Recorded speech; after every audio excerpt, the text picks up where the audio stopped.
Students, today we are going to talk about chemical reaction and equation, chapter number 1, all the basic concept from the book. So before we begin, let's understand what is ion, right? Ions जो है वो आपने class 9th में पढ़ चुके हैं. Ions क्या होते हैं? कोई भी एटम, जिस भी एटम के ऊपर अगर चार्ज है, चाहे वो पॉजिटिव चार्ज हो या नेगेटिव चार्ज हो, राइट, उसको हम बोलेंगे आयन. अगर किसी एटम के ऊपर पॉजिटिव चार्ज है तो उसको हम बोलेंगे cation. On the other hand, अगर किसी एटम के ऊपर नेगेटिव चार्ज है तो उसको बोलेंगे हम एनायन. अब पॉजिटिव चार्ज कब आता है? जैसे मान लीजिए सोडियम है, सोडियम का जो एटॉमिक नंबर है वो है 11, यानी कि इसमें proton means positive is 10, 11, and electron is also equal to the proton, that is also 11. So that means 11 positive and 11 negative, so the overall charge is 0. But when we talk about Na+ की जब हम बात करेंगे तो Na+ में sodium एक electron loose कर देता है ना, लूजेज 1 इलेक्ट्रॉन. तो अब बताइए इसमें इलेक्ट्रॉन कितने बचे अब Na+ में? Na+ में इलेक्ट्रॉन बचेंगे 10, क्योंकि एक तो इसने लूज़ कर दिया. और प्रोटॉन कितने बचेंगे? प्रोटॉन बचेंगे 11, क्योंकि proton being inside the nucleus will not be lost by the atom. अंदर होते न्यूक्लियस के, इसलिए एटम इसको लूज़ नहीं करते. तो इलेक्ट्रॉन जब एक लूज़ किया इसने, तो देखें आप 10 इलेक्ट्रॉन्स हो गए इसके पास और 11 प्रोटॉन, यानी पॉजिटिव 11 थे और नेगेटिव कितने हो गए थे? 10. तो इसको ओवरऑल देखेंगे तो 1 पॉजिटिव जो है वो एक्सीड करेगा, बढ़ेगा. इसलिए क्या होगा कि जब भी इलेक्ट्रॉन लूज़ करते हैं तो पॉजिटिव चार्ज बढ़ता है. जितने नंबर ऑफ इलेक्ट्रॉन लूज़ करेंगे उतने ही नंबर में पॉजिटिव बनेंगे. तो कोई भी एटम जिस पे पॉजिटिव चार्ज है वो क्या कहलाएगा? वो कहलाएगा कैटायन. तो ये क्या है? ये sodium cation. On the other hand अगर हम बात करें एनायन की, तो एनायन जैसे मान लीजिए क्लोरीन है ना, क्लोरीन के पास 17 इलेक्ट्रॉन और प्रोटॉन है. अगर ये एक इलेक्ट्रॉन गेन कर ले, है ना, तो इसके ऊपर एक क्या हो जाएगा? नेगेटिव चार्ज आ जाएगा. अब नेगेटिव चार्ज क्यों आएगा? देखो आप सिंपली इसको समझ सकते हैं कि इलेक्ट्रॉन के ऊपर नेगेटिव चार्ज होता है. जब एक इलेक्ट्रॉन इसने गेन किया तो एक नेगेटिव बढ़ेगा, 2 अगर गेन करेगा तो 2 नेगेटिव बढ़ेंगे, है ना. और इसको इस तरह से भी निकाल सकते हैं. सो द एटम और species which carry negative charge is called anion. अब अगर ऐसा कैटायन जो एक से ज़्यादा एटम से बना हुआ है उसको बोलेंगे poly atomic cation, right. Cation क्या होता है? जिस पे एक से ज़्यादा चार्ज हो, पॉजिटिव चार्ज हो. Cations are positively charge atoms. अगर एक से ज़्यादा एटम है तो उसको बोलेंगे पॉली एटॉमिक कैटायन. जैसे अमोनियम की बात करेंगे, है ना, अमोनियम NH4+ है, ये पॉली एटॉमिक कैटायन है. On the other hand poly atomic anions भी होंगे. जैसे देखो सल्फेट में एक से ज़्यादा एटम्स हैं और ये नेगेटिव चार्ज कैरी करते हैं, तो इसलिए इसको बोलेंगे पॉली एटॉमिक एनायन. अब फार्मूला कैसे बनाते हैं? फार्मूला बनाने के लिए से फॉर एग्जांपल आपको बोला गया है कि एल्यूमिनियम सल्फेट बनाइए, है ना, एल्यूमिनियम सल्फेट का फार्मूला लिखिए. तो फार्मूला कैसे बनाएंगे आप? भाई आपको पता है एल्यूमिनियम का जो सिंबल है वो होता है Al और इसकी वैलेंसी होती है 3. सल्फेट का सिंबल होता है SO4 और इसकी वैलेंसी होती है 2. तो आपने वैलेंसी को इंटरचेंज कर देना है, ठीक है. वैलेंसी को इंटरचेंज करेंगे तो देखिए Al 2 हो गया, और सल्फेट चूँकि एक से ज़्यादा वैलेंसी है तो इसमें हम क्या करेंगे? सल्फेट को ब्रैकेट में रखेंगे और फिर 3 यहाँ बेस वैल्यू पे लगाएंगे. तो ये हो जाएगा एल्यूमिनियम सल्फेट का फार्मूला. इसी तरह से आप एक कैटायन और एक एनायन लेके और भी फार्मूले बना सकते हैं. से फॉर एग्जांपल लिथियम क्लोराइड का फार्मूला आपको बनाना है तो लिथियम देखेंगे +1 वैलेंसी, क्लोराइड -1। अगर इक्वल वैलेंसी होगी तो क्या होगा, कैंसिल हो जाएगी यू कैन से, और सीधा सीधा एक फार्मूला बनेगा। Li का सिंबल, लिथियम का सिंबल होता है Li और क्लोराइड का सिंबल होता है Cl, लिथियम क्लोराइड। तो this is very basic and that is why it is kept here. Now next, what is valency? Valency in the simple way you can say it is the combining capacity of an atom. किसी भी atom की जो combining capacity है उसको बोलेंगे valency.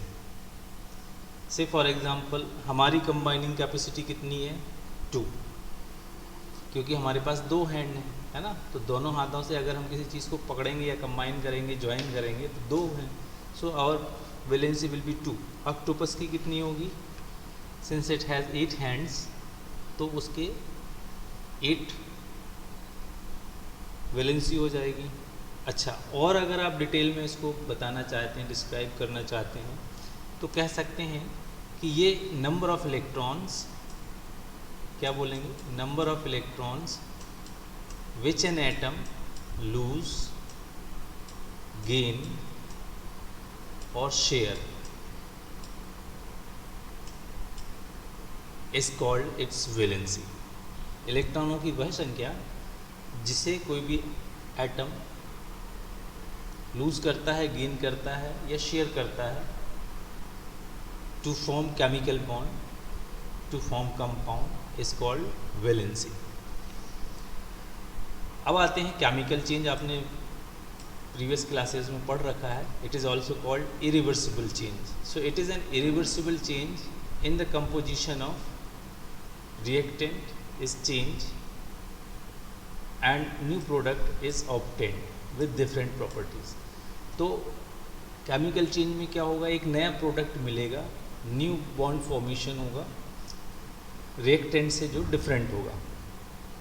जैसे हमने 8th class में ये एक एक्टिविटी कर रखी है कि जब blue colour copper sulphate solution में हम आयरन नील को डिप करते हैं तो आयरन कॉपर को डिस्प्लेस कर देता है और आयरन सल्फेट बनाता है, कॉपर फ्री हो जाता है। तो ब्लू कलर का जो सॉल्यूशन है कॉपर सल्फेट का, वो पेल ग्रीन कलर के सॉल्यूशन में चेंज हो जाता है, जो कि होता है आयरन सल्फेट का। ये एक तरह का केमिकल चेंज है। It is not irreversible, it is not a reversible process. ये वापस कॉपर सल्फेट में चेंज नहीं होगा। तो यहाँ देखेंगे कि कंपोजिशन जो है वो चेंज हुआ है, इसलिए ये कौन सा चेंज हो गया, ये केमिकल चेंज हो गया, और नया हमें प्रोडक्ट मिला है न्यू प्रॉपर्टी के साथ, है ना। तो ये केमिकल चेंज है। फिजिकल चेंज क्या होगा, जो रिवर्सिबल होगा। जैसे मान लीजिए आइस को फ्रिज से निकाल के आपने बाहर रख दिया और वो वाटर में चेंज हो गया, तो आइस का जो केमिकल फार्मूला है वो क्या है, H2O, और वाटर का केमिकल फार्मूला क्या है, H2O। तो स्टेट बस चेंज हुई है। वापस अगर आप वाटर को फ्रीज़र के अंदर रखेंगे तो वो आइस में चेंज हो जाएगा। तो रिवर्सिबल चेंज है। तो ऐसे चेंजेस जो रिवर्सिबल होते हैं will be called physical change और रिवर्सिबल चेंज। अच्छा, नेक्स्ट टॉपिक इसी में आप देखेंगे, एक है वर्ड इक्वेशन। वर्ड इक्वेशन क्या है, a word equation is a chemical reaction express in words. तो ऐसी केमिकल रिएक्शन जिसको हम वर्ड्स में एक्सप्रेस करते हैं रेदर देन केमिकल फार्मूला, ना कि उनके केमिकल फार्मूलाज में वर्ड इक्वेशन होती है। जैसे मान लीजिए सोडियम ने क्लोरीन से रिएक्शन की और सोडियम क्लोराइड बनाया, तो सोडियम हमने यहाँ वर्ड में लिखा है, क्लोरीन वर्ड में लिखा है, और सोडियम क्लोराइड भी वर्ड में ही लिखना है। तो ये एक वर्ड इक्वेशन। अब केमिकल इक्वेशन क्या होती है, chemical equation is a symbolic representation of chemical reaction. कोई भी केमिकल रिएक्शन हो रही है उसको हम सिंबॉलिक रिप्रेजेंटेशन दे रहे हैं in the form of symbols and formula. तो जब कोई भी केमिकल रिएक्शन फार्मूला और सिंबल्स के फॉर्म में लिखी जाएगी तब हम उसको बोलेंगे केमिकल इक्वेशन। जैसे बर्निंग ऑफ मैग्नीशियम रिबन, जब मैग्नीशियम रिबन बर्न होता है, यानी कि मैग्नीशियम की जब ऑक्सीजन से रिएक्शन कराते हैं तो मैग्नीशियम ऑक्साइड बनता है। यहाँ पे आप देखोगे कि वर्ड हमने कहीं भी यूज़ नहीं किया है। We have written symbol of magnesium, symbol of oxygen and symbol of magnesium oxide. तो ऐसी केमिकल रिएक्शन जिसमें हम सिंबल्स और फार्मूला का यूज़ करते हैं उसको हम बोलेंगे केमिकल इक्वेशन। अब नेक्स्ट जो बिट है वो है कि कैसे हम केमिकल इक्वेशंस को लिखते हैं। केमिकल इक्वेशन को लिखने का बहुत ही आसान तरीका है। लेफ्ट हैंड साइड में हम लिखेंगे रिएक्टेंट को जो किसी रिएक्शन में पार्टिसिपेट कर रहे हैं। The substance which take part in the chemical reaction is called reactant. और as a result of chemical reaction what substance is form is called product. तो केमिकल रिएक्शन के परिणाम स्वरूप जो सब्सटेंस बनता है उसको कहेंगे हम प्रोडक्ट। अभी फिर से वही एग्जांपल लेते हैं, जब मैग्नीशियम की रिएक्शन होती है ऑक्सीजन से तो मैग्नीशियम ऑक्साइड बन रहा है। तो यहाँ पे मैग्नीशियम और ऑक्सीजन क्या है, रिएक्टेंट है, और मैग्नीशियम ऑक्साइड क्या है, प्रोडक्ट है। अब यहाँ पे देखेंगे कि एक से ज़्यादा रिएक्टेंट होते हैं तो उनको सेपरेट करते हैं प्लस साइन से। ऐसे ही अगर एक से ज़्यादा प्रोडक्ट होंगे तो प्लस साइन लगा के उनको भी हम सेपरेट कर सकते हैं। ठीक है। अच्छा, रिएक्टेंट और प्रोडक्ट के बीच में जो है वो एक एरो का साइन होगा। It is just like equal to, जैसे मैथ्स में हम लिखते हैं 2 + 3 = 5, तो ऐसे ही इसमें जो है इक्वल टू को और डायरेक्शन ऑफ रिएक्शन को हम एरो से शो करते हैं। रिएक्टेंट को हम लेफ्ट हैंड साइड पे लिखते हैं और प्रोडक्ट को हमेशा राइट हैंड साइड पे लिखते हैं। अब आता है सिंबल का कि इनके स्टेट सिंबल्स क्या होते हैं। जैसे मान लीजिए कोई भी रिएक्टेंट, कोई भी सब्सटेंस या प्रोडक्ट अगर सॉलिड फॉर्म में है तो उसको ब्रैकेट में स्मॉल l से रिप्रेजेंट करेंगे। अगर लिक्विड फॉर्म में है तो स्मॉल l से रिप्रेजेंट करेंगे, और अगर गैसियस फॉर्म में है तो स्मॉल g से रिप्रेजेंट करेंगे। अब अगर कोई सॉल्यूशन वाटर में बना है, जैसे आपने सॉल्ट को वाटर में डिज़ोल्व कर दिया तो सॉल्ट सॉल्यूशन बन गया, यानी कि एक्वस सॉल्यूशन बन गया। तो एक्वस सॉल्यूशन जब बनता है तो AQ हम वहाँ पे रिप्रेजेंटेशन के लिए रखते हैं। अब अगर किसी रिएक्शन में गैस निकलती है, जैसे मान लीजिए मेटल की रिएक्शन जब हम एसिड से कराते हैं तो हाइड्रोजन गैस निकलती, तो जो गैस निकलेगी वो ऊपर की तरफ जाती है ना, तो इसलिए उसको अपवर्ड एरो से हम शो कर सकते हैं। अब अगर किसी रिएक्शन में प्रेसिपिटेट फॉर्म हो रहा है, सॉलिड फॉर्म हो रहा है, जैसे आप डबल डिस्प्लेसमेंट रिएक्शन में देखेंगे, जो कि मैंने प्रीवियस वीडियोस में एक्सप्लेन कर रखा है। सारी एक्टिविटीज़ को, जितनी भी एक्टिविटी हैं चैप्टर नंबर 1 में आपके NCERT बुक में, सारी की सारी activity with video I have explain and posted in the channel. तो आप वहाँ जाके भी देख सकते हैं डबल डिस्प्लेसमेंट रिएक्शन की जो वीडियो है वो क्या है। तो डबल डिस्प्लेसमेंट रिएक्शन में क्या बनता है, PPT बनता है, जो कि सॉलिड फॉर्म में होता है। अब अगर मान लीजिए किसी सॉल्यूशन में कोई सॉलिड फॉर्म बन रहा है तो वो कहाँ, ऊपर की तरफ जाएगा या नीचे की तरफ, तो वो नीचे बॉटम में सेटल्ड होगा, है ना, इसलिए उसको डाउनवर्ड एरो से शो करते हैं। तो ये स्टेट सिंबल्स हैं किसी भी रिएक्शन के लिए। अब इसको इस रिएक्शन के एस्पेक्ट में हम समझते हैं। इसमें जैसे मैग्नीशियम रिबन है, मैग्नीशियम रिबन जो है वो सॉलिड के फॉर्म में, इसलिए एस से इसको रिप्रेजेंट किया। ऑक्सीजन जो कि फायर, जब उसमें हम मैग्नीशियम रिबन को बर्न करते हैं दैट मीन्स हम उसकी ऑक्सीजन से रिएक्शन करा रहे हैं, और फायर एक गैसियस फॉर्म होता है ना। अब एज ए रिजल्ट जो एस फॉर्म होगा वाइट कलर का वो सॉलिड के फॉर्म में होगा, है ना। तो इस तरह से हम स्टेट सिंबल्स का यूज़ करते हैं और ऐसे हम केमिकल इक्वेशन को रिप्रेजेंट करते हैं। अब नेक्स्ट बात करते हैं, ये बहुत इंपॉर्टेंट टाइप का क्वेश्चन है, हर साल आता है किसी न किसी सेट में। Why we need to balance a chemical reaction, हम केमिकल रिएक्शन को बैलेंस क्यों करते हैं। तो इसके आपको 2 रीज़न लिखना है, जो कि आपने 9th क्लास में एक लॉ पढ़ा हुआ है, law of conservation of mass. According to the law of conservation of mass which state that mass can neither be created nor be destroy in a chemical reaction. और इसको दूसरे word में कह सकते हैं कि total mass of the reactant should be equal to the total mass of the product. यानी कि जो law of conservation of mass है वो ये कहता है कि किसी भी केमिकल रिएक्शन में जो मास है ना तो वो क्रिएट होता है और ना डिस्ट्रॉय होता है। यानी कि जितना टोटल मास होगा रिएक्टेंट का जो रिएक्शन में रिएक्शन कर रहे हैं, केमिकल रिएक्शन में पार्टिसिपेट कर रहे हैं, एज ए रिजल्ट जो प्रोडक्ट बन रहा है उनके टोटल मास के बराबर होगा। इट जस्ट लाइक कि अगर आप 1 kg वेट एक तराजू में रख रहे हैं, बैलेंस में एक तरफ रख रहे हैं, तो दूसरी तरफ उसके इक्वल आप उतने ही वजन का सब्सटेंस रखेंगे, वेजिटेबल रखेंगे। अगर आप वेजिटेबल परचेज कर रहे हैं, शुगर परचेज कर रहे हैं, तो उतने ही शुगर रखेंगे। तो कुल मिला के ये है कि जो law of conservation of mass है वो ये कहता है कि total mass of the reactant and total mass of the product दोनों इक्वल होंगे। कोई भी केमिकल रिएक्शन होती है, ऐसा नहीं है कि मास इंक्रीज हो जाएगा या डिक्रीज हो जाएगा, टोटल मास इक्वल रहेगा। और इसको ऐसे भी कह सकते हैं कि number of atom of each element of the reactant में जितने भी एलिमेंट हैं उसके जितने एटम हैं, जितने भी नंबर में एटम हैं, उतने ही नंबर में वो एटम प्रोडक्ट में प्रेजेंट होंगे। So that is why we need to balance a chemical reaction. Chemical reaction को हम इसलिए बैलेंस करते हैं क्योंकि जो नंबर ऑफ एटम है रिएक्टेंट में, उतने ही नंबर ऑफ एटम प्रोडक्ट में होना चाहिए, so that we can prove और वी कैन से कि जो भी डेटाज हैं वो accordance with the law of conservation of mass है। अच्छा, अब आते हैं बहुत इंपॉर्टेंट, कई बार ये भी पूछ लेते हैं कि आप केमिकल रिएक्शन को कैसे बैलेंस करेंगे।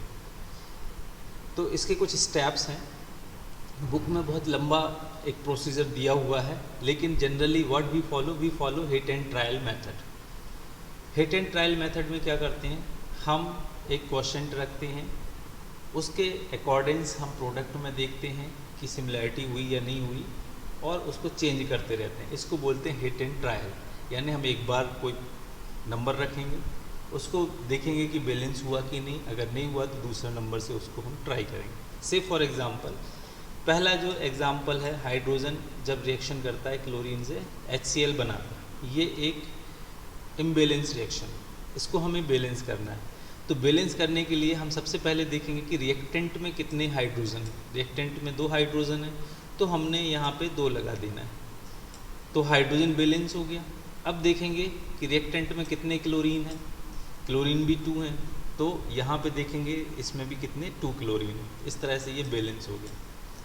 अच्छा, इन सबको बैलेंस करने में सबसे जो इम्पोर्टेंट बात ये है कि आपको याद रखना है कि कोई भी फार्मूला चेंज नहीं होगा। जैसे मान लीजिए NH3 है, NH3 ये अमोनिया का फार्मूला है, तो ये फार्मूला चेंज नहीं होगा।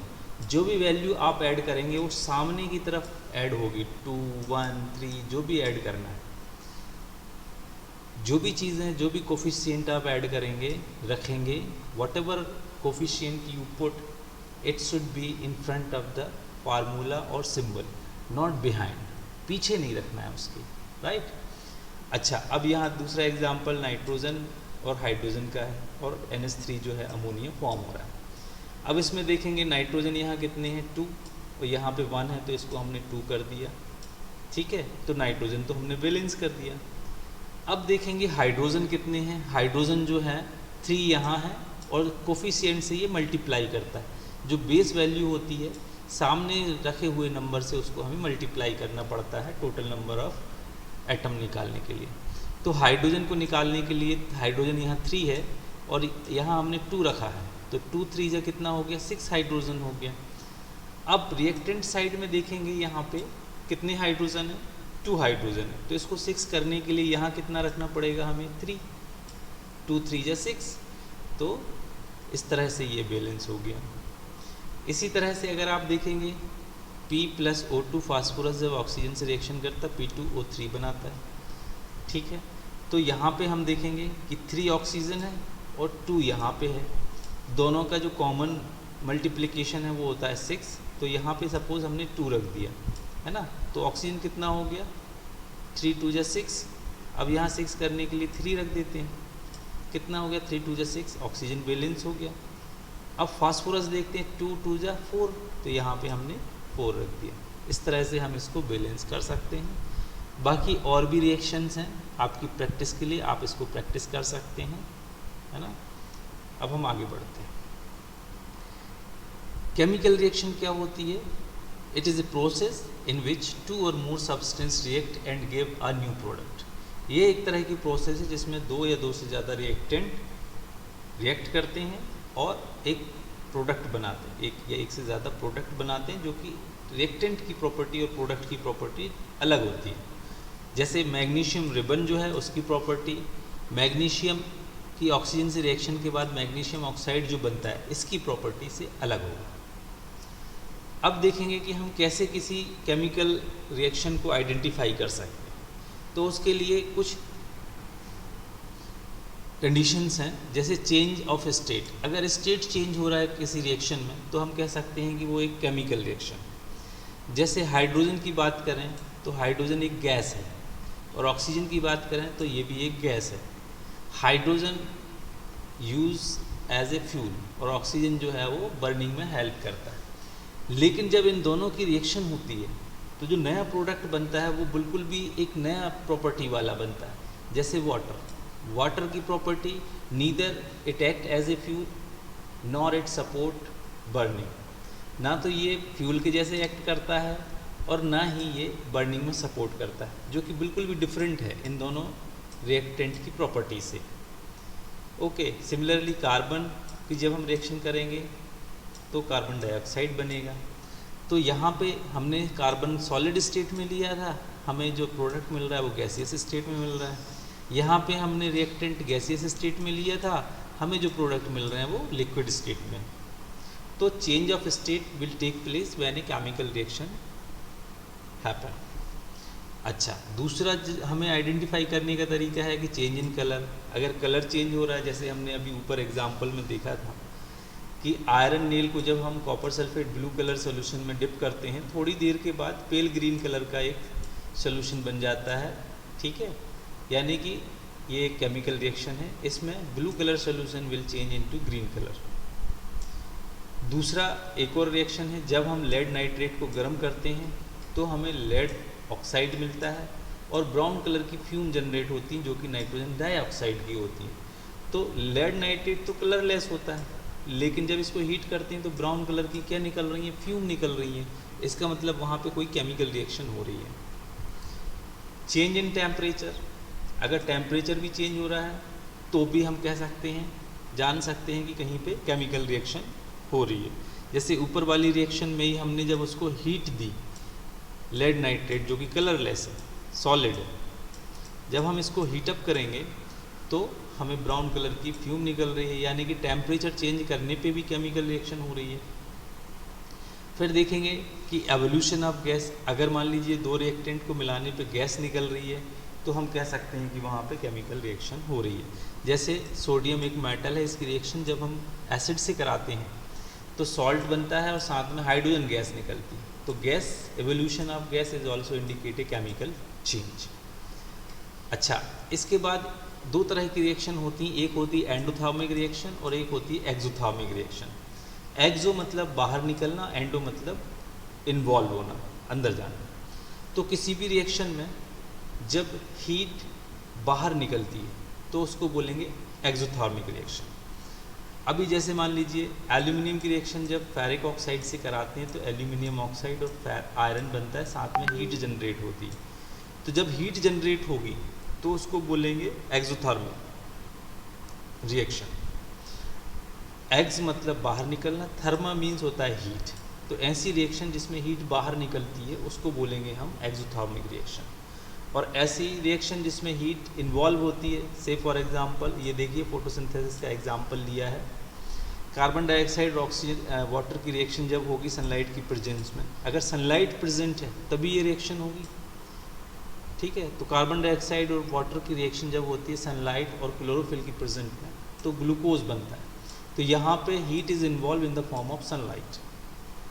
क्लियर? अच्छा, एक्सोथर्मिक में रिएक्शन में आप रेस्पिरेशन का एग्जांपल दे सकते हैं। रेस्पिरेशन में क्या होता है, फूड सब्सटेंस यानी glucose react with oxygen and produces carbon dioxide, water and energy. Energy भी बनती है। ठीक है, तो इसमें जो हीट है वो एनर्जी के फॉर्म में निकलेगा। इसको भी हम एक्सोथर्मिक रिएक्शन में कंसीडर करेंगे। अब आते हैं the basic content of the chapter. Basic content मतलब कि चैप्टर का नाम जो रखा है टाइप ऑफ केमिकल रिएक्शन और इक्वेशन, तो इस चैप्टर में हमें 5 टाइप की केमिकल रिएक्शन को पढ़ना है। Combination reaction, decomposition reaction, single displacement, double displacement और रेडॉक्स। तो एक एक करके हम देखते हैं। कॉम्बिनेशन रिएक्शन, कॉम्बिनेशन यानी कंबाइन हो रहे हैं। यहाँ पे क्या होगा, दो प्रोडक्ट या दो से ज़्यादा रिएक्टेंट, दो रिएक्टेंट या दो से ज़्यादा रिएक्टेंट कंबाइन होके एक प्रोडक्ट बनाएंगे। So the reaction in which 2 or more reactant combine to give single product is called combination reaction. Example देख सकते हैं, जैसे हाइड्रोजन और क्लोरीन मिलके हाइड्रोक्लोरिक एसिड बना रहे हैं। अब इसमें देखेंगे हाइड्रोजन एक एलिमेंट है, क्लोरीन भी एक एलिमेंट है, और यहाँ पे एक कंपाउंड बन रहा है जिसका नाम है हाइड्रोक्लोरिक एसिड। तो दो रिएक्टेंट हैं, एक प्रोडक्ट है, कॉम्बिनेशन। अब इस केस में क्या है, दोनों रिएक्टेंट जो है वो एलिमेंट हैं, है ना। तो एक कंपाउंड बना रहा है, एक तरह से ये कॉम्बिनेशन रिएक्शन हो सकती है। दूसरी कम टाइप की जो कॉम्बिनेशन रिएक्शन, उसमें क्या हो सकता है कि भाई एक कंपाउंड है, जैसे यहाँ कार्बन मोनोऑक्साइड कंपाउंड है और ऑक्सीजन एक एलिमेंट है, इसने बनाया कार्बन डाइऑक्साइड जो कि एक कंपाउंड है। तो जब एक कंपाउंड और एलिमेंट मिलके एक कंपाउंड बना रहे हैं तो भी कॉम्बिनेशन रिएक्शन है। जब दो कंपाउंड मिलेंगे तो भी एक नया कंपाउंड बना रहे हैं तो भी ये कॉम्बिनेशन रिएक्शन है। जैसे अमोनिया की रिएक्शन अगर हम HCl से करा दें तो अमोनियम क्लोराइड बनता है। सो it is all about combination reaction. अब आते हैं डिकम्पोजिशन रिएक्शन पे। डिकम्पोजिशन रिएक्शन क्या होती है, अपोजिट टू कॉम्बिनेशन रिएक्शन। जैसे कॉम्बिनेशन रिएक्शन में दो रिएक्टेंट मिल रहे थे और एक प्रोडक्ट बना रहे थे, वैसे ही डिकम्पोजिशन रिएक्शन में क्या होगा, एक रिएक्टेंट होगा और एक से ज़्यादा प्रोडक्ट फॉर्म करेगा। जैसे मान लीजिए कैल्शियम कार्बोनेट को जब हम गर्म करेंगे तो कैल्शियम ऑक्साइड बनेगा और कार्बन डाइऑक्साइड बनेगा। तो इसमें देखेंगे कि सिंगल रिएक्टेंट दो से ज़्यादा प्रोडक्ट बना रहा है, तो ये डिकम्पोजिशन रिएक्शन। ये टूट रहा है, डिकम्पोज मतलब जो कंपोजिशन है वो टूट रहा है, breaking down of composition, right. अब ये 3 तरह से होता है। कितनी तरह से होगा ये? 3 तरह से होता है। पहला डिकम्पोजिशन में अगर मान लीजिए हम उसको हीट कर रहे हैं, गर्म करने पे डिकम्पोज हो रहा है, तो उसको बोलेंगे थर्मो। हीट को क्या बोलते हैं? थर्मोलिटिक मतलब होता है ब्रेकिंग डाउन, बायोलॉजिकल टर्म है, तो इसको बोलेंगे थर्मोलिटिक डिकम्पोजिशन रिएक्शन। अगर मान लीजिए इलेक्ट्रिसिटी पास करने पे डिकम्पोजिशन हो रहा है तो उसको बोलेंगे इलेक्ट्रोलिटिक और इलेक्ट्रोलिसिस डिकम्पोजिशन रिएक्शन, है ना। अगर मान लीजिए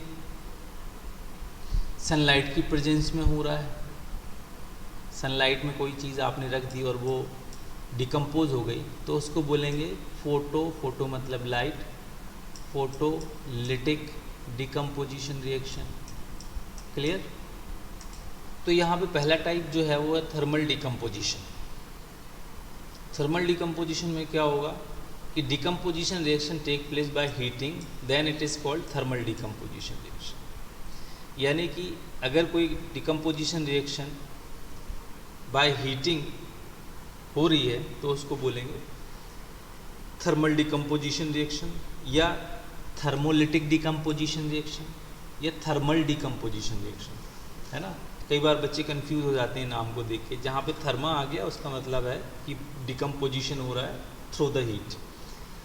एग्जाम्पल, ये बहुत इंपॉर्टेंट एग्जाम्पल है, ये आपको बैलेंसिंग में कई बार पूछते हैं, तो इसको पूरा का पूरा एज इट इज़ आपको लर्न कर लेना है।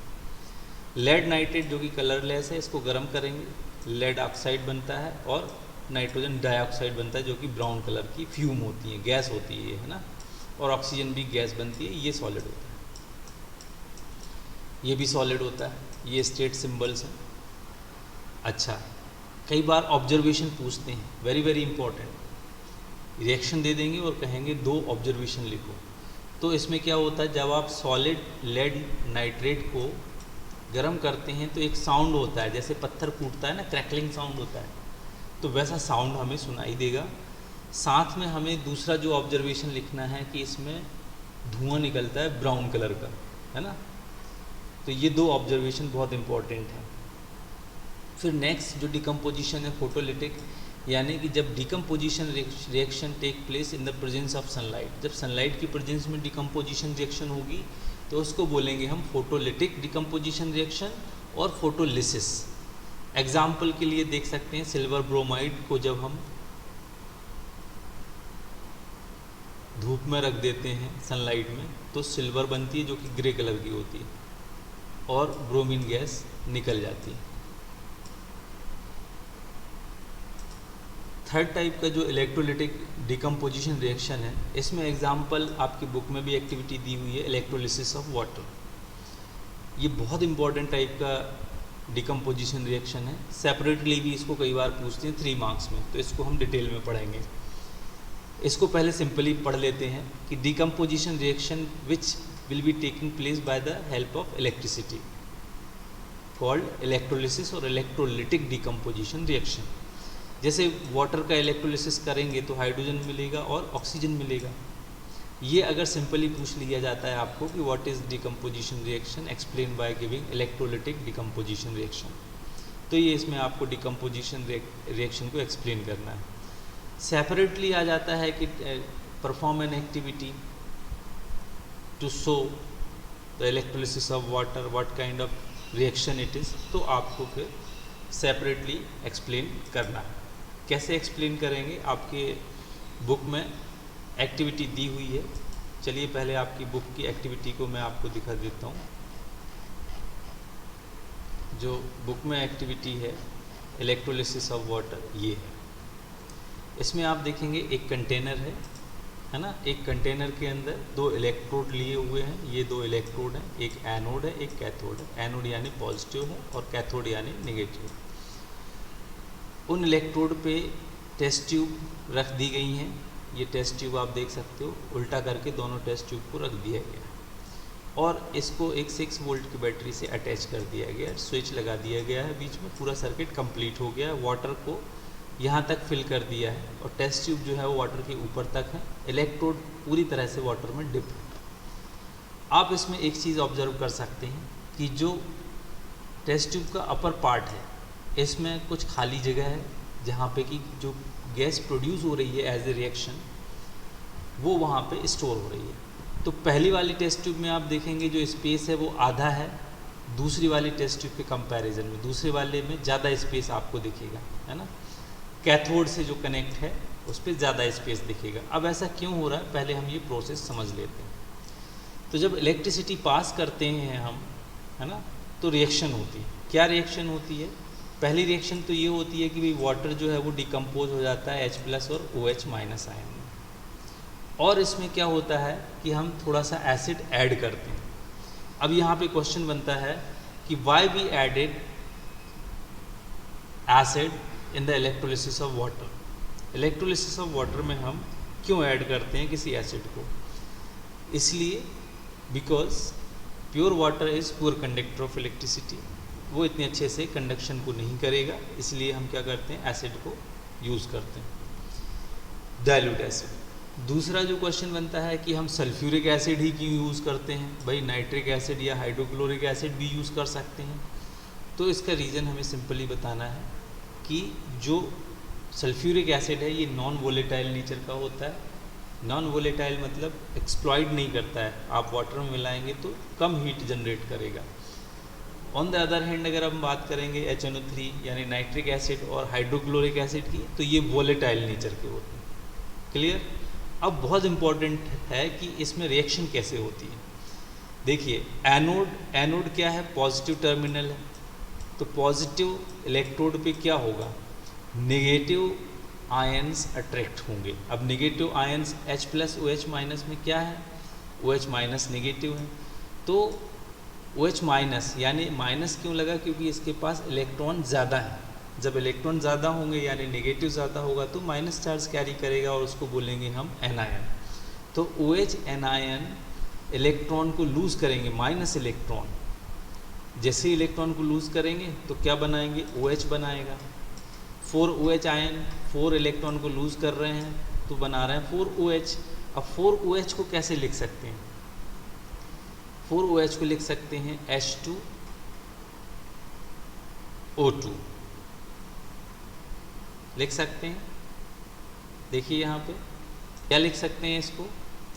2H2O। यानी हाइड्रोजन यहाँ देखो कितना हो गया, 2 2 जा 4, और ऑक्सीजन भी देखो यहाँ पे 2 है, यहाँ पे 2 है, 4, तो 4 OH को हम ऐसे लिख सकते हैं।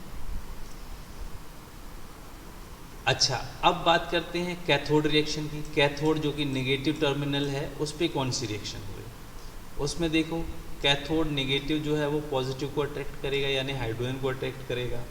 तो 4H+ आयन्स, अब H+ क्यों है? क्योंकि उसके पास इलेक्ट्रॉन कम है, इसलिए उस पर प्लस चार्ज है।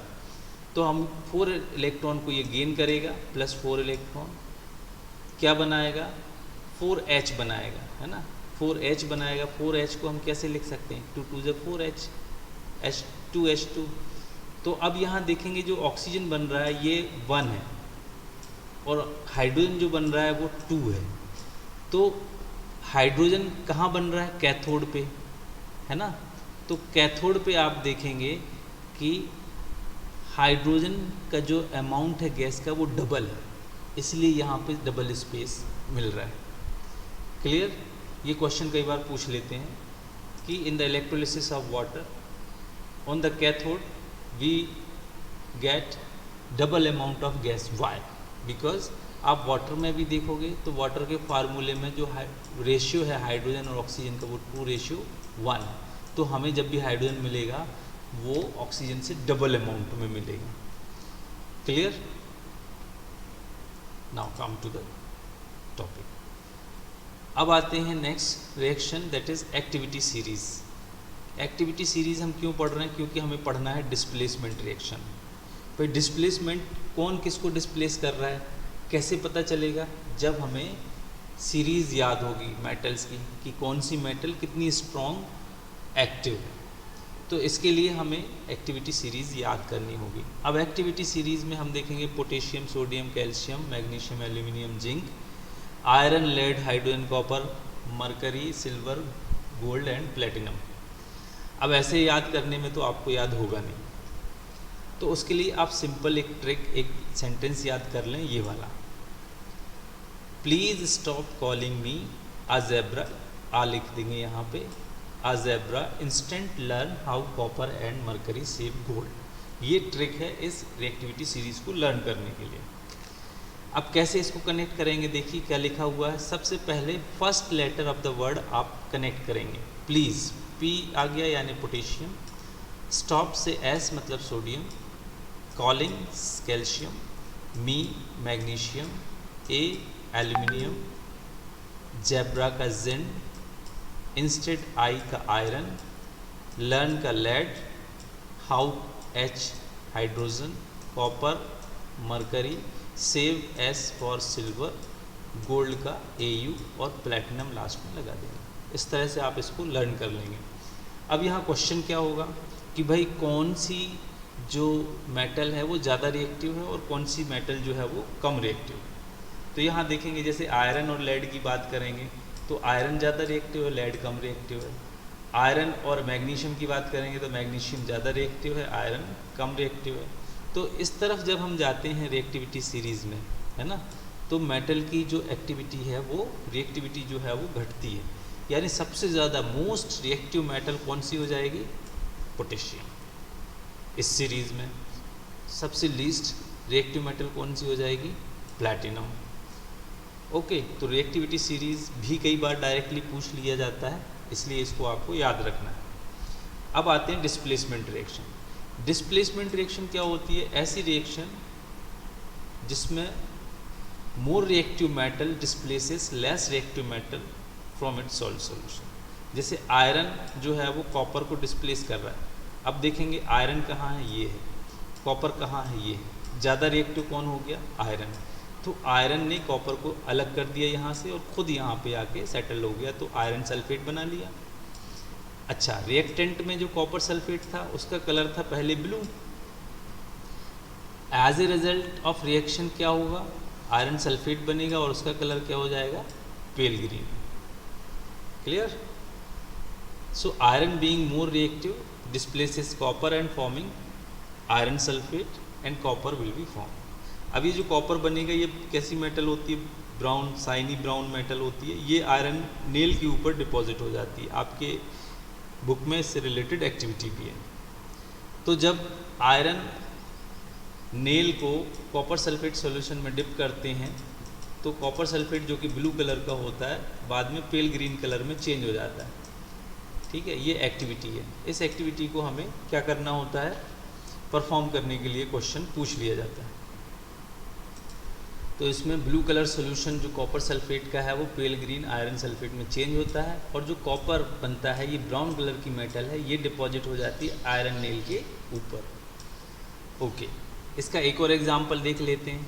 कॉपर सल्फेट और जिंक की जब रिएक्शन होगी तो ब्लू कलर का जो सॉल्यूशन है कॉपर सल्फेट का कलरलेस जिंक सल्फेट में चेंज हो जाएगा। अब ये क्यों होगा, क्योंकि zinc being more reactive will displace copper from copper sulphate. एक और रिएक्शन देख सकते हैं कि लेड और कॉपर क्लोराइड की जब रिएक्शन होती है तो लेड चूँकि ज़्यादा रिएक्टिव है किससे, कॉपर से, तो कॉपर को क्या करेगा, डिस्प्लेस करेगा। यहाँ देखो आप, लेड ये है और कॉपर ये है ना, कॉपर को डिस्प्लेस करेगा। तो ब्लू कलर का जो कॉपर क्यूप्रिक क्लोराइड सॉल्यूशन है वो लेड क्लोराइड कलरलेस में चेंज हो जाएगा। अब आते हैं next reaction, that is double displacement reaction. Double displacement reaction में क्या होगा, अभी यहाँ पे सिर्फ एक एलिमेंट जो है वो डिस्प्लेस हो रहा था, अब दो एलिमेंट डिस्प्लेस होंगे। से फॉर एग्जांपल यहाँ पे बेरियम क्लोराइड जो कि एक्वस सॉल्यूशन है, कलरलेस है ना, कलरलेस, और सोडियम सल्फेट भी कलरलेस सॉल्यूशन है, एक्वस। इन दोनों को जब ऐड करते हैं तो सोडियम चला जाता है बेरियम की जगह, और बेरियम आ जाता है सोडियम की जगह, यानी कि बेरियम सल्फेट का वाइट कलर का पीपीटी फॉर्म हो जाता है। अब वाइट कलर का पीपीटी होता है सॉलिड, इनसॉल्युबल सॉलिड होता है पीपीटी, प्रेसिपिटेशन। ये एक तरह की प्रेसिपिटेशन रिएक्शन होती है। Generally double displacement reaction precipitation reaction ही होती है। ओके, तो वाइट कलर का जब प्रेसिपिटेट फॉर्म करेगा तो ये टेस्ट ट्यूब के नीचे की तरफ क्या होगा, सेटल्ड हो जाएगा, और ऊपर एक सॉल्यूशन रहेगा जो किसका होगा, सोडियम क्लोराइड का। तो इसको कहते हैं डबल डिस्प्लेसमेंट रिएक्शन। क्यों कहते हैं डबल डिस्प्लेसमेंट रिएक्शन, क्योंकि यहाँ पे आयन एक्सचेंज हो रहे हैं, दो आयन एक्सचेंज हो रहे हैं, है ना। एक और एग्जांपल देख सकते हैं कि लेड नाइट्रेट की जब पोटेशियम आयोडाइड से रिएक्शन कराते हैं, ये दोनों कलरलेस सॉल्यूशन है, ये भी कलरलेस है। तो जैसे रिएक्शन कराएंगे तो लेड यहाँ आएगा और पोटेशियम यहाँ जाएगा, तो पोटेशियम नाइट्रेट जो है सॉल्यूशन के फॉर्म में प्रेजेंट हो जाएगा, और जैसी रिएक्शन होगी एक येलो कलर का पीपीटी बनेगा जो कि होगा लेड आयोडाइड का।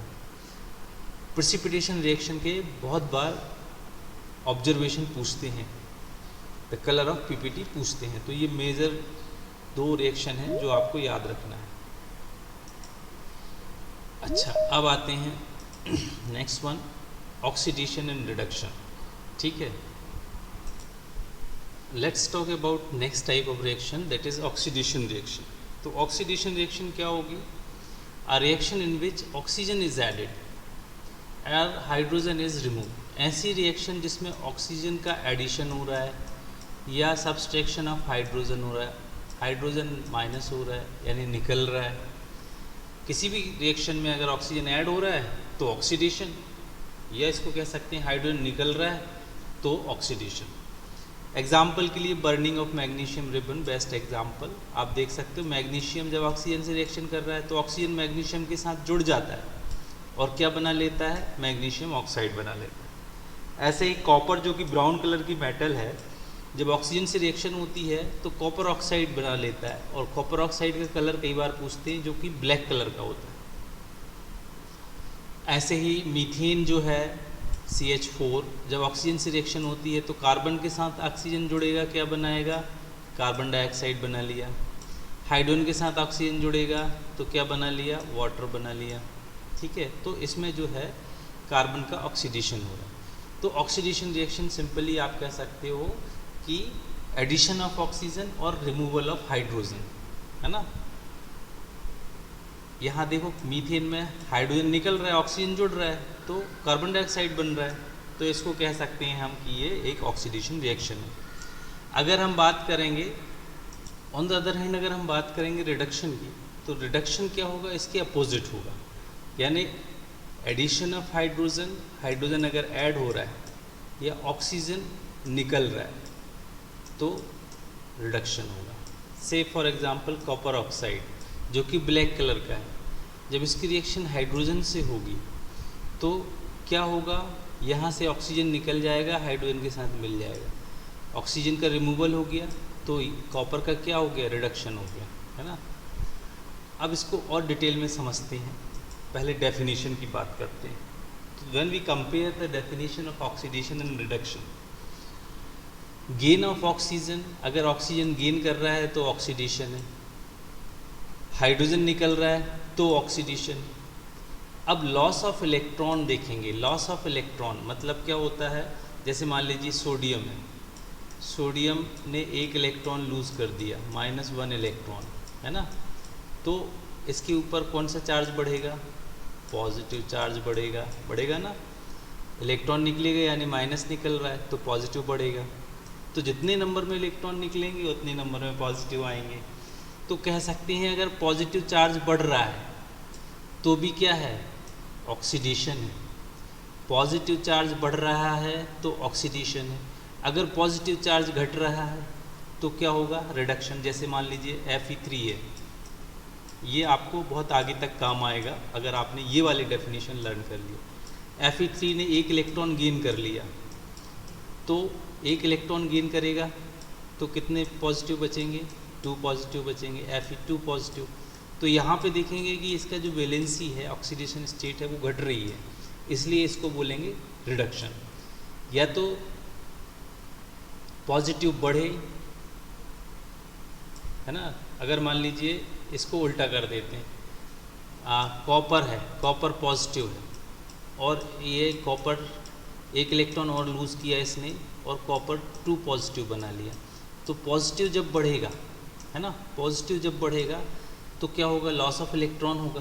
भाई इलेक्ट्रॉन निकलेगा तभी तो पॉजिटिव चार्ज बनेगा, तो जितने नंबर में इलेक्ट्रॉन निकलेंगे उतने नंबर में पॉजिटिव चार्ज बढ़ेंगे। अब इस पर एक पॉजिटिव पहले ही था, यानी एक इलेक्ट्रॉन इसने पहले ही लूज़ कर दिया था, एक और लूज़ कर दिया, तो कितने पॉजिटिव बढ़ गए इसके पास, 2।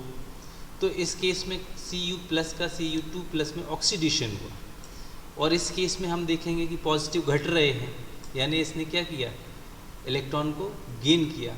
तो जब गेन करेगा तो रिडक्शन होगा, ठीक है। सिंपली आप कह सकते हो कि पॉजिटिव चार्ज जब घटेगा तो रिडक्शन होगा, पॉजिटिव चार्ज जब बढ़ेगा तो ऑक्सीडेशन होगा। ऐसा क्यों होता है, क्योंकि जब इलेक्ट्रॉन निकलते हैं तो पॉजिटिव चार्ज बढ़ता है, इसलिए ऑक्सीडेशन, और जब इलेक्ट्रॉन गेन किया जाता है तो पॉजिटिव चार्ज घटता है, इसलिए उसको रिडक्शन बोलते हैं। तो ये थर्ड डेफिनेशन है जो आपकी बुक में है नहीं, लेकिन अगर आप ये इसको लर्न करके रखेंगे तो क्या होगा, आपको फिर कभी कोई प्रॉब्लम नहीं होगा रिडक्शन और ऑक्सीडेशन में। इसी की एक और डेफिनेशन इसी से रिलेटेड है, इंक्रीज इन ऑक्सीडेशन नंबर। जैसे ऑक्सीडेशन नंबर यहाँ इसका कितना था, 1, यहाँ कितना हो गया, 2। तो जब ऑक्सीडेशन नंबर बढ़ता है तो भी हम ऑक्सीडेशन कहेंगे, और अगर ऑक्सीडेशन नंबर घट रहा है, 3+ से 2+ हो गया, तो इसको रिडक्शन बोलेंगे। तो ऑक्सीडेशन और रिडक्शन, है ना, रिडक्शन और ऑक्सीडेशन साथ साथ होते हैं, इसलिए इसको बोलते हैं redox reduction, reduction oxidation, redox reaction. तो कोई भी रिएक्शन जो है रेडॉक्स रिएक्शन होती है, जहाँ ऑक्सीडेशन होगा वहाँ पे रिडक्शन भी होगा। इसको एग्जाम्पल के थ्रू और समझ लेते हैं। जैसे यहाँ पे Cu2+ है और ये मैग्नीशियम, मैग्नीशियम का चार्ज यहाँ पे 0 है और कॉपर का चार्ज यहाँ 2+ है। अब 2+ जो है वो चेंज हो गया किस में, 0 में, यानी ऑक्सीडेशन नंबर घट गया, 2+ से 0 हो गया, तो नंबर घटेगा यानी क्या हो गया, रिडक्शन हो गया। यहाँ पे 0 से 2+ नंबर बढ़ गया, यानी इसका क्या हो गया, ऑक्सीडेशन हो गया। अच्छा, और इसको ऐसे भी समझ सकते हो, दूसरा एग्जाम्पल देके, CuO में देखो ऑक्सीजन लगा हुआ है, ऑक्सीजन का रिमूवल हुआ, removal of oxygen is reduction. Hydrogen में एडिशन ऑफ ऑक्सीजन हो गया, तो इसका क्या हो गया, ऑक्सीडेशन हो गया। एक और एग्जांपल देखो, Fe3O+O4, इसमें देखो Fe3O4, इसमें आयरन की जो ऑक्सीडेशन स्टेट है ना, वो कितनी है यहाँ पे, से फॉर एग्जांपल +2 या +3 है ना। तो इसमें क्या हो रहा, आयरन का जो +2 या +3 जो भी ऑक्सीडेशन स्टेट है यहाँ पे, वो चेंज हो रही है 0 में, ठीक है। तो ये चेंज होगी, यानी क्या हो रहा है यहाँ, रिमूवल ऑफ ऑक्सीजन हो रहा है या गेन ऑफ इलेक्ट्रॉन हो रहा है। दोनों तरह से क्या होगा, रिडक्शन होगा। रिमूवल ऑफ ऑक्सीजन, ऑक्सीजन निकल गया यहाँ से तो इसका रिडक्शन हो गया, इसमें ऑक्सीजन ऐड हो गया तो इसका ऑक्सीडेशन हो गया। सिंपल वे आपके इतना ही आएगा आपके एग्ज़ाम में, रिमूवल ऑफ ऑक्सीजन और addition of hydrogen, removal of hydrogen और addition of oxygen, oxidation and reduction. इसके कुछ एग्जाम्पल यहाँ पे दिए हुए हैं, ये आप प्रैक्टिस के लिए देख सकते हैं। किस में से हाइड्रोजन ऐड हो रहा है, ऑक्सीजन निकल रहा है, इलेक्ट्रॉन गेन हो रहा है, इलेक्ट्रॉन लूज हो रहा है, ऑक्सीडेशन नंबर बढ़ रहा है, ऑक्सीडेशन नंबर घट रहा है। On that basis you can identify the substance which get oxidized, which get reduced, the reducing agent and oxidizing agent. This is for your practice purpose. अगर हम बात करेंगे आपकी बुक से जो रिएक्शंस हैं वो क्या हैं, रेडॉक्स रिएक्शन को सिंपली आप इस यूट्यूब पे भी जाके अंडरस्टैंड कर सकते हैं। यहाँ पे हमने अभी एग्जांपल लिया था कॉपर ऑक्साइड। कॉपर ऑक्साइड जब हाइड्रोजन से रिएक्शन करेगा तो कॉपर में से क्या हो रहा है, कॉपर से ऑक्सीजन रिमूव हो रहा है, तो रिमूवल ऑफ ऑक्सीजन यानी कॉपर ऑक्साइड का हो गया reduction. Addition of oxygen, hydrogen में देखो ऑक्सीजन ऐड हो गया, इसका हो गया ऑक्सीडेशन। ठीक है, तो जिसका रिडक्शन हो रहा है, किसका रिडक्शन हो रहा है, कॉपर ऑक्साइड का, तो जिसका रिडक्शन हो रहा है that will act as a oxidising agent. Oxidising agent क्या होता है, जो ऑक्सीजन प्रोवाइड कर रहा है। ठीक है, तो ऑक्सीजन कौन प्रोवाइड कर रहा है यहाँ पे, कॉपर ऑक्साइड, तो ऑक्सीडाइजिंग एजेंट क्या हो जाएगा, कॉपर ऑक्साइड। रिड्यूसिंग एजेंट कौन सा हो जाएगा, जो ऑक्सीजन गेन कर रहा है, राइट, जो ऑक्सीजन गेन कर रहा है वो रिड्यूसिंग एजेंट हो जाएगा। तो यहाँ पे चार चीज़ें पूछी जाती हैं। पहली चीज़ तो सब्सटेंस ऑक्सीडाइज्ड, कौन सा सब्सटेंस ऑक्सीडाइज हुआ है, ऑक्सीडेशन किसका हुआ है, हाइड्रोजन का। सब्सटेंस रिड्यूस, इसका रिडक्शन हुआ है।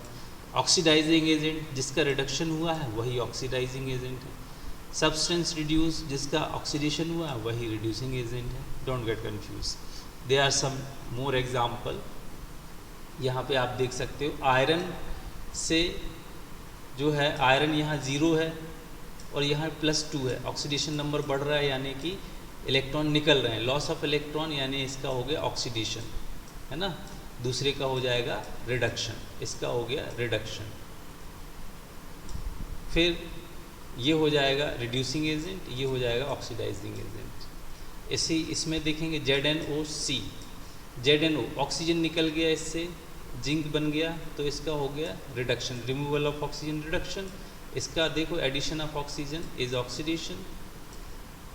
अच्छा, अब जो नेक्स्ट टॉपिक है आपके सिलेबस में वो है कोरोजन। कोरोजन क्या होता है, gradual deterioration of material usually a metal by the action of moisture, air और chemical in the surrounding environment. तो इन्वायरमेंट में जो मॉइस्चर है, एयर है, उसकी जब रिएक्शन होती है किसी मेटल से तो उसके ऊपर एक कोट आ जाता है, कवरिंग आ जाती है और धीरे धीरे फिर वो कवरिंग निकल जाती है, इसको बोलते हैं कोरोजन। अगर ये आयरन में होती है सेम प्रोसेस तो इसको हम रस्टिंग नाम दिया गया, क्योंकि आयरन लार्ज स्केल में हम यूज़ करते हैं, इसलिए when iron article have been left for time being outside, afterward what will happen, moisture react with the iron article and form a kind of coat that is called rust, or this process is called rusting. So when iron article react with moist air form brown layer of iron oxide, तो rust का जो formula कई बार पूछते हैं iron oxide, this process of formation of rust is called rusting. कैसे होती है ये देखिए, आयरन की रिएक्शन जब ऑक्सीजन से होगी और वाटर से होगी तो फॉर्म करेगा आयरन ऑक्साइड, और .x नंबर में वाटर मॉलिक्यूल होंगे तो इसको हम बोलेंगे रस्ट। अगर यही रिएक्शन दूसरी मेटल में होती है तो उसको बोलते हैं corrosion, corrosion of copper, corrosion of silver, ये भी कई बार पूछते हैं एग्जाम में। तो कॉपर का कोरोजन आपने 8th में भी पढ़ा था कि जब कॉपर को ज़्यादा लंबे समय तक मॉइस्चर में कांटेक्ट में आता है, मॉइस्चर में रखते हैं, एटमॉस्फेयर में खुला छोड़ देते हैं, तो ये वाटर जो कि मॉइस्चर से आता है और कार्बन डाइऑक्साइड जो कि एटमॉस्फेयर में प्रेजेंट है, इन दोनों से रिएक्शन करता है और कॉपर कार्बोनेट बनाता है और कॉपर हाइड्रोक्साइड बनाता है। यानी कि कॉपर वेसल्स आप देखते हो जिसमें हम तांबे के लोटे में पानी पीते, नीचे ग्रीन कलर का एक कवरिंग आ जाती है।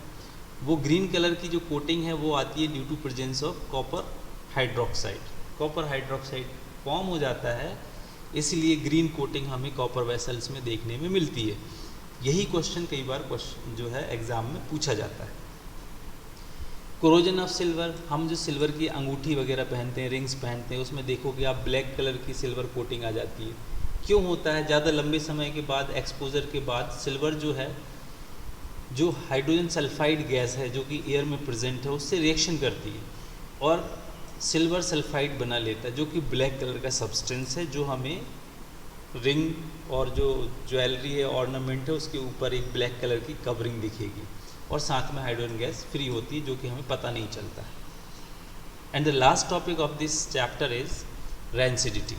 रेंसिडिटी क्या होती है? It refer to the oxidation of fat and oils in food that is kept for long time. अगर किसी ऑयली मटेरियल को, फूड को, जैसे वेजिटेबल हम ऑयल में फ्राई करते हैं या और दूसरी जो ऑयली सब्सटेंसेस हैं, राइट, वो अगर हम ज़्यादा लंबे समय तक खुला छोड़ दें एटमॉस्फेयर में तो उसका ऑक्सीडेशन हो जाता है। आप देखोगे कि खाना जो है वो सुबह अगर आपने बनाया और दूसरे दिन मॉर्निंग में आप देखेंगे तो उसमें से एक स्मेल आने लगती, पंजेट स्मेल। ये इसलिए होता है कि उसमें जो ऑयल प्रेजेंट है उसने ऑक्सीडेशन कर लिया है, ऑक्सीजन से रिएक्शन कर लिया है और रेंसिड बना लिया, यानी कि अब वो स्पॉइल हो गया। अगर आप उसको कंज्यूम करेंगे तो आपको हार्म करेगा, आपके स्टमक को हार्म करेगा। तो जब भी फूड मटेरियल्स को बाहर रखते हैं वो ऑक्सीजन से रिएक्शन कर लेता है और रेंसिड बना लेता है, इसलिए इसको बोलते हैं rancidity. It is refer to the oxidation of fat and oil. Fat और ऑयल जो प्रेजेंट होता है उसका ऑक्सीडेशन हो जाता है। इट गिव्स फॉल स्मेल, बहुत गंदी बदबू आती है, टेस्ट भी ख़राब हो जाता है। Rancid food cause stomach infection और कंजम्पशन। अब इसको कैसे रोक सकते हैं रेंसिडिटी को? इसको इन 4 तरीक़ों से हम रोक सकते हैं। पहला, use of air tight container. हमें एयर टाइट कंटेनर यूज़ करना चाहिए so that the oxygen will not react with food stuff. दूसरा, पैकेजिंग विद नाइट्रोजन। अब ये कई बार पूछते हैं कि जो कुरकुरे हैं, चिप्स हैं या जो रैपर्स पैक करते हैं उसमें एक गैस भर दी जाती है, it flushed with the nitrogen. अब नाइट्रोजन से क्यों फ्लश करते हैं, उसको नाइट्रोजन क्यों भरते हैं रैपर्स के अंदर, पैकेट्स के अंदर? क्योंकि नाइट्रोजन जो है वो नॉन रिएक्टिव होती है, ये रिएक्शन नहीं करती। अगर ऑक्सीजन होगी तो रिएक्शन कर जाएगी। To prevent the reaction of oxygen, हम फूड मटेरियल को रैप करने के पहले पैकेट के अंदर क्या कर देते हैं, नाइट्रोजन को ऐड कर देते हैं। तो आपने देखा होगा चिप्स कुरकुरे के अंदर जो है वो एक तरह की एयर फिल्ड होती है। ये क्वेश्चन कई बार पूछते हैं। तो packaging with nitrogen prevent rancidity. Refrigerator में हम चीज़ों को रख देते हैं कम टेम्परेचर पे, और कई बार addition of antioxidant and preservative, कई बार हम उसमें कुछ एंटीऑक्सीडेंट मिला देते हैं जिससे वो काफ़ी लंबे समय तक क्या होता है, चलता है। So this is all about the chapter number 1. All the explanation have been done. Thank you for watching. Thank you so much.